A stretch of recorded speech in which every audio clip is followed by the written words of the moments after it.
Genesis 16. Abram's wife Sarai had not borne him any children, but she had an Egyptian slave woman named Hagar. And so she said to Abram, "The Lord has kept me from having children. Why don't you sleep with my slave? Perhaps she can have a child for me." Abram agreed with what Sarai said, so she gave Hagar to him to be his concubine. This happened after Abram had lived in Canaan for 10 years. Abram had intercourse with Hagar, and she became pregnant. When she found out that she was pregnant, she became proud and despised Sarai. Then Sarai said to Abram, "It is your fault that Hagar despises me. I myself gave her to you, and ever since she found out that she was pregnant, she has despised me. May the Lord judge which of us is right, you or me." Abram answered, "Very well. She is your slave and under your control. Do whatever you want with her." Then Sarai treated Hagar so cruelly that she ran away. The angel of the Lord met Hagar at a spring in the desert on the road to Shur, and said, "Hagar, slave of Sarai, where have you come from, and where are you going?" She answered, "I am running away from my mistress." He said, "Go back to her and be her slave." Then he said, "I will give you so many descendants that no one will be able to count them. You are going to have a son, and you will name him Ishmael, because the Lord has heard your cry of distress. But your son will live like a wild donkey. He will be against everyone, and everyone will be against him. He will live apart from all his relatives." Hagar asked herself, "Have I really seen God and lived to tell about it?"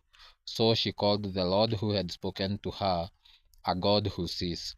That is why people call the well between Kadesh and Bered the well of the living one who sees me. Hagar bore Abram a son, and he named him Ishmael. Abram was 86 years old at the time. Genesis 17. When Abram was 99 years old, the Lord appeared to him and said, "I am the Almighty God. Obey me and always do what is right. I will make my covenant with you and give you many descendants." Abram bowed down with his face touching the ground, and God said, "I make this covenant with you. I promise that you will be the ancestor of many nations. Your name will no longer be Abram, but Abraham. Because I am making you the ancestor of many nations, I'll give you many descendants, and some of them will be kings. You will have so many descendants that they will become nations.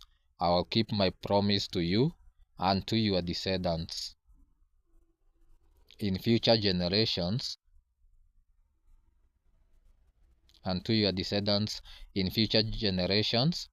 as an everlasting covenant. I will be your God and the God of your descendants. I will give to you and to your descendants this land, in which you are now a foreigner. The whole land of Canaan will belong to your descendants forever, and I will be their God." God said to Abraham, "You also must agree to keep the covenant with me, both you and your descendants in the future generations. You and your descendants must all agree to circumcise every male among you. From now on, you must circumcise every baby boy when he is 8 days old, including slaves born in your homes, and slaves bought from foreigners. This will show that there is a covenant between you and me. Each one must be circumcised, and this will be a physical sign to show that my covenant, which with you is everlasting. Any male who has not been circumcised will no longer be considered one of my people, because he has not kept the covenant with me." God said to Abraham, "You must no longer call your wife Sarai. From now on her name is Sarah. I will bless her, and I will give you a son by her.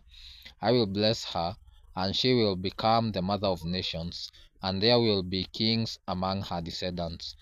Abraham bowed down with his face touching the ground, but he began to laugh when he thought, can a man have a child when he is 100 years old? Can Sarah have a child at 90? He asked God, why not let Ishmael be my heir? But God said, no, your wife Sarah will bear you a son, and you will name him Isaac. I will keep my covenant with him and with his descendants forever. It is an everlasting covenant. I have heard your request about Ishmael, so I will bless him and give him many children and many descendants. He will be the father of 12 princes, and I will make a great nation of his descendants.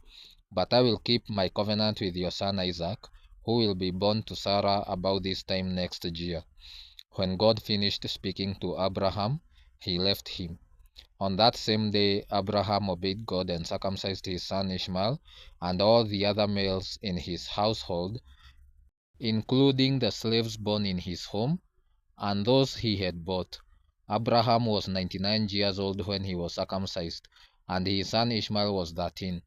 They were both circumcised on the same day, together with all Abraham's slaves.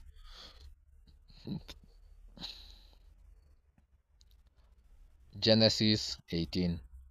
The Lord appeared to Abraham at the sacred trees of Mamre. As Abraham was sitting at the entrance of his tent during the hottest part of the day, he looked up and saw 3 men standing there. As soon as he saw them, he ran out to meet them. Bowing down with his face touching the ground, he said, Sirs, please do not pass by my home without stopping. I am here to serve you.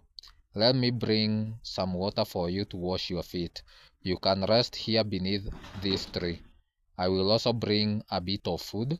It will give you strength to continue your journey.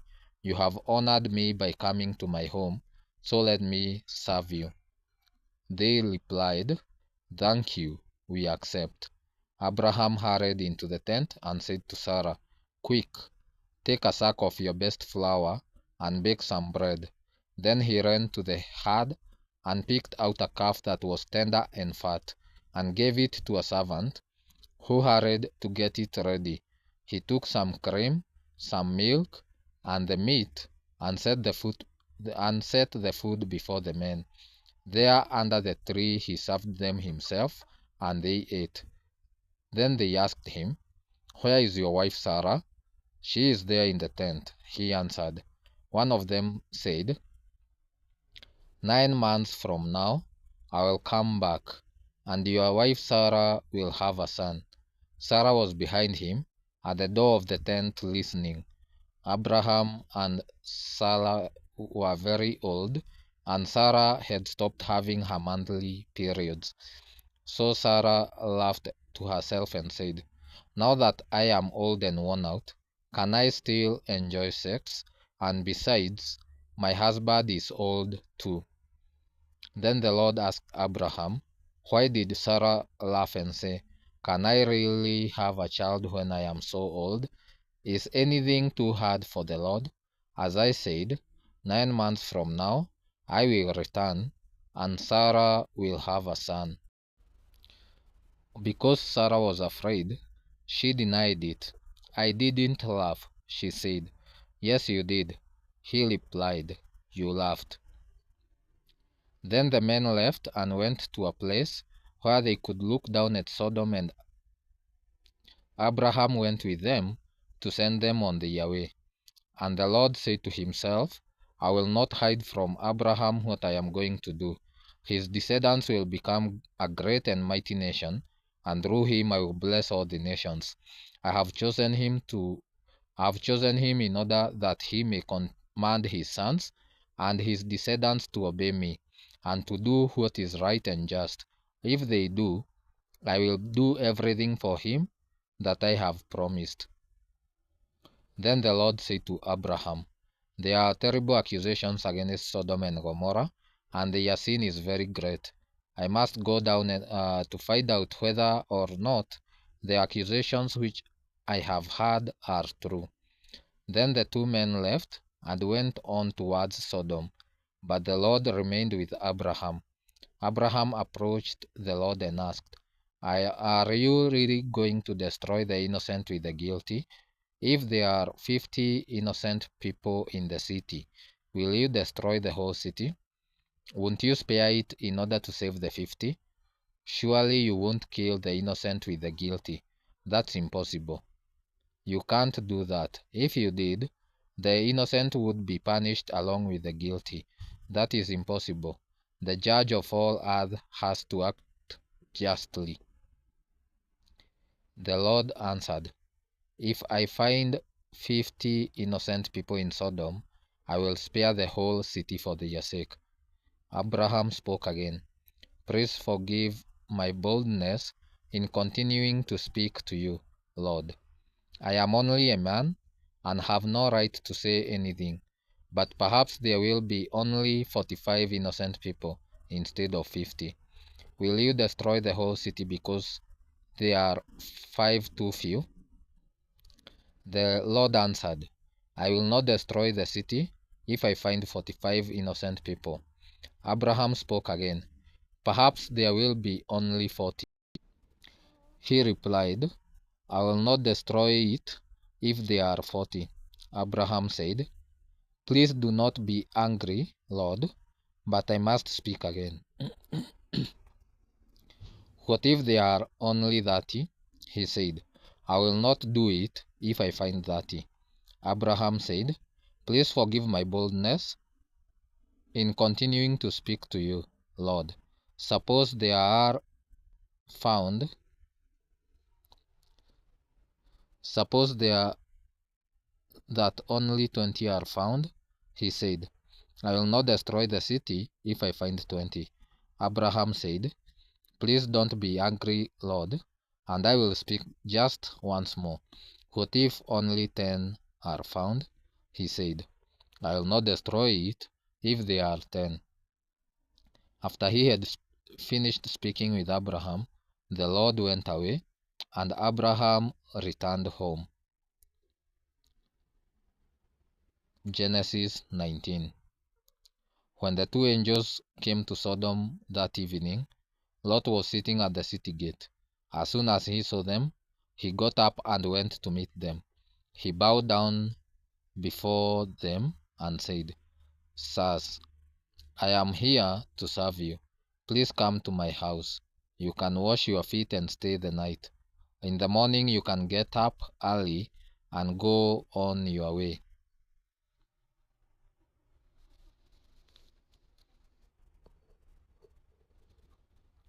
But they answered, No, we will spend the night here in the city square.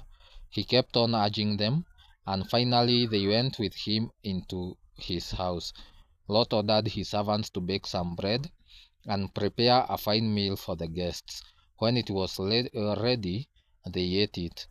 Before the guests went to bed, the men of Sodom surrounded the house. All the men of the city, both young and old, were there. They called out to Lot and asked, Where are the men who came to stay with you tonight? Bring them out to us. The men of Sodom wanted to have sex with them. Lot went outside and closed the door behind him. He said to them, Friends, I beg you, don't do such a wicked thing. Look, I have 2 daughters who are still virgins. Let me bring them out to you, and you can do whatever you want with them. But don't do anything to these men. They are guests in my house, and I must protect them. But they said, Get out of our way, you foreigner. Who are you to tell us what to do? Out of our way, or we will treat you worse than them. They pushed Lot back and moved up to break down the door. But the 2 men inside reached out, pulled Lot back into the house, and shut the door. Then they struck all the men outside with blindness, so that they couldn't find the door. The 2 men said to Lot, If you have anyone else here, sons, daughters, sons-in-law, or any other relatives living in the city, get them out of here. because we are going to destroy this place. The Lord has heard the terrible accusations against these people and has sent us to destroy Sodom. Then Lot went to the men that his daughters were going to marry and said, "Hurry up and get out of here. The Lord is going to destroy this place." But they thought he was joking. Adon the angels tried to make Lot hurry. "Quick," they said, "take your wife and your 2 daughters and get out, so that you will not lose your lives when the city is destroyed." Lot hesitated. The Lord, however, had pity on him. So the men took him, his wife, and his 2 daughters by the hand and led them out of the city. Then one of the angels said, run for your lives. Don't look back and don't stop in the valley. Run to the hills so that you won't be killed." But Lot answered, "No, please don't make us do that, sir. You have done me a great favor and saved my life, but the hills are too far away. The disaster will overtake me, and I will die before I get there. Do you see that little town? It is near enough. Let me go over there. You can see it is just a small place, and I will be safe." He answered, "All right, I agree. I won't destroy that town. Hurry, run. I can't do anything until you get there." Because Lot called it small, the town was named Zoar. The sun was rising when Lot reached Zoar. Suddenly the Lord rained burning sulfur on the cities of Sodom and Gomorrah and destroyed them and the whole valley, along with all the people there and everything that grew on the land. But Lot's wife looked back and was turned into a pillar of salt. Early the next morning, Abraham hurried to the place where he had stood in the presence of the Lord. He looked down at Sodom and Gomorrah and the whole valley and saw smoke rising from the land, like smoke from a huge furnace. But when God destroyed the cities of the valley where Lot was living, he kept Abraham in mind and allowed Lot to escape to safety. Because Lot was afraid to stay in Zoar, he and his 2 daughters moved up into the hills and lived in a cave.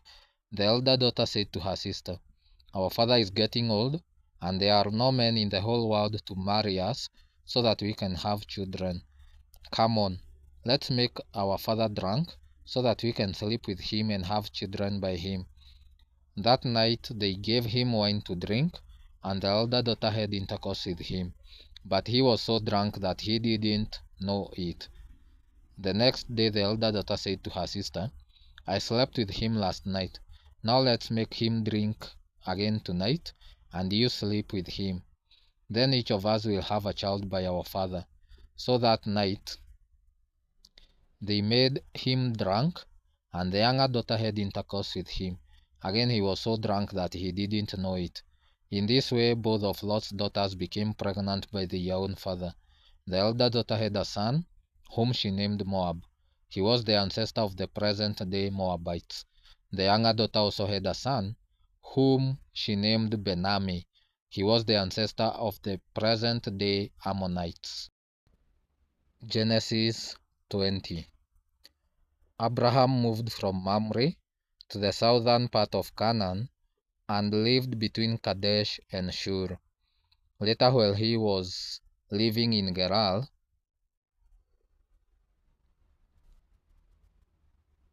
he said that his wife Sarah was his sister. So King Abimelech of Gerar had Sarah brought to him. One night God appeared to him in a dream and said, "You are going to die because you have taken this woman. She is already married." But Abimelech had not come near her, and he said, "Lord, I am innocent. Would you destroy me and my people?" Abraham himself said that she was his sister, and she said the same thing. "I did this with a clear conscience, and I have done no wrong." God replied in the dream, "Yes, I know that you did it with a clear conscience, so I kept you from sinning against me and did not let you touch her. But now give the woman back to her husband. He is a prophet, and he will pray for you, so that you will not die. But if you do not give her back, I warn you that you are going to die, you and all your people." Early the next morning, Abimelech called all his officials and told them what had happened, and they were terrified. Then Abimelech called Abraham and asked, "What have you done to us? What wrong have I done to you to make you bring this disaster on me and my kingdom? No one should ever do what you have done to me. Why did you do it?" Abraham answered, "I thought that there would be no one here who has reverence for God, and that they would kill me to get my wife. She really is my sister. She is the daughter of my father, but not of my mother, and I married her. So when God sent me from my father's house into foreign lands, I said to her, 'You can show how loyal you are to me by telling everyone that I am your brother.' Then Abimelech gave Sarah back to Abraham, and at the same time he gave him sheep, cattle, and slaves. He said to Abraham, 'Here is my whole land. Live anywhere you like.' He said to Sarah, 'I am giving your brother 1,000 pieces of silver as proof to all who are with you that you are innocent. Everyone will know that you have done no wrong.' Because of what had happened to Sarah, Abraham's wife, the Lord had made it impossible for any woman in Abimelech's palace to have children. So Abraham prayed for Abimelech, and God healed him. He also healed his wife and his slave women so that they could have children.